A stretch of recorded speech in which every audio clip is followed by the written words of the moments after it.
Marcus Rashford's Manchester United career remains at a crossroads, and Ruben Amorim has done nothing to change that. His decision to leave the forward out of Sunday's Manchester derby at the Etihad Stadium threatened to become the main story on a day of rivalry. Ahmad quotes late winner, and the dramatic comeback in general ensured that the absence of Rashford and Alejandro Garnacho from the matchday squad was put to the side. Rashford's future is still up in the air though. Explaining that this was not a disciplinary action, Amorim stated that his ruthless actions were instead about raising standards within the group. Instead of playing in one of the two biggest games of the season, a fixture in which Rashford has a long history and connection as an academy graduate, the 27-year-old was made to train in the morning. He watched from home as United landed another sucker punch to Pep Guardiola. Ahmad, given the chance to operate further forward without Garnacho or Rashford's presence, took his chance. Whether related or not, Amorim insists not.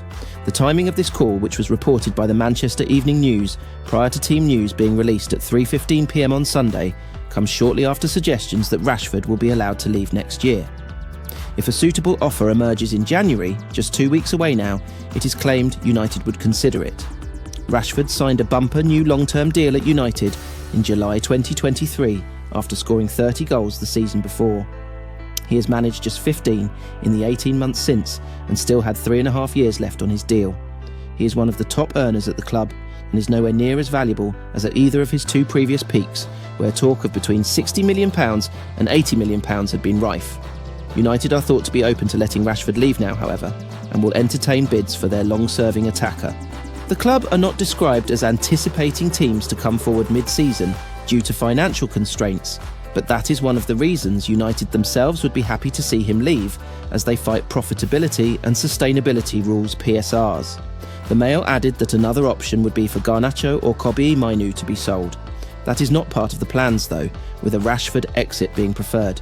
Paris Saint-Germain have also been pitted as one of the few viable options for Rashford. Saudi Arabia is another potential destination, due to the wealth available for many clubs. The French giants in particular have been in the mix for Rashford previously. Ahead of the 2022 World Cup, President Nasser Al-Khelaifi spoke about Rashford with his contract set to expire at the time. He's another player that is really amazing. And for free, he said, to have Rashford for free, every club would definitely run after him. We're not hiding it, we spoke before and there was interest, but the moment was not a good moment for both sides. Maybe summer, why not? Today, if he's a free agent, of course we can talk to him directly, but we are not going to talk to him now. Let him focus on the World Cup. Then after in January, hopefully if we're interested, we will talk to him.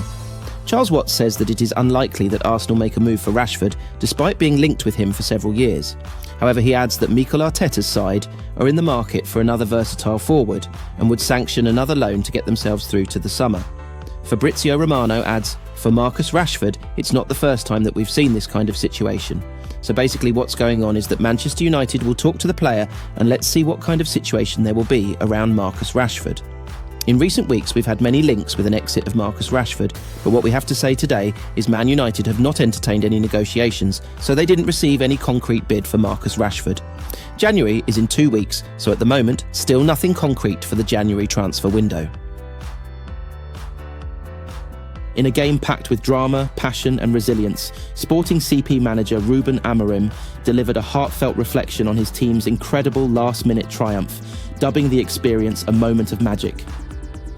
His post-match comments captured the euphoria that gripped both the players and the fans as they pulled off a victory that seemed improbable just moments earlier. It was incredible, Amorim beamed in the post-match interview. It was Sir Alex Ferguson time. I believe in it, something magic happened. Comparing the moment to the legendary former Manchester United manager's famed ability to inspire late comebacks, Amorim's words resonated deeply with fans who witnessed what felt like a football fairy tale. The match itself was no walk in the park.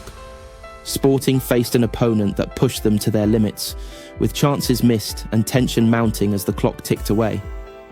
For much of the game, it seemed like the result would slip out of their hands, but Amorim's squad embodied persistence, refusing to bow to the pressure.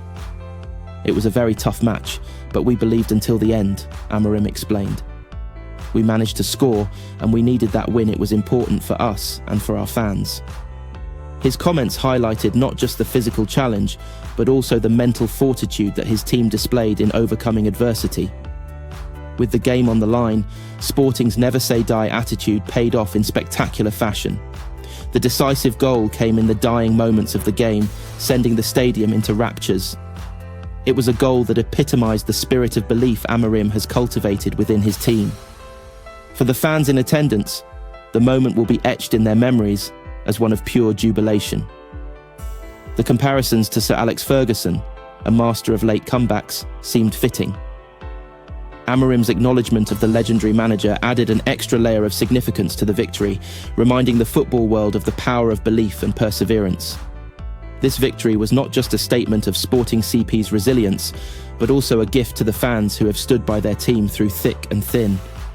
Amorim's acknowledgement of their support underscored the connection between the club and its loyal followers. "We needed that win, it was important for us and for our fans," he reiterated, expressing gratitude for the unwavering passion that fuels the team. With this victory, Sporting CP will look to build on the momentum and carry the lessons of belief and determination into the remainder of the season. Amorim's leadership continues to inspire, and his ability to motivate his squad in critical moments has further solidified his reputation as one of football's brightest managerial talents. This match may be over, but the magic of the moment will live on. A testament to the beauty of football and the joy it brings to those who believe until the final whistle.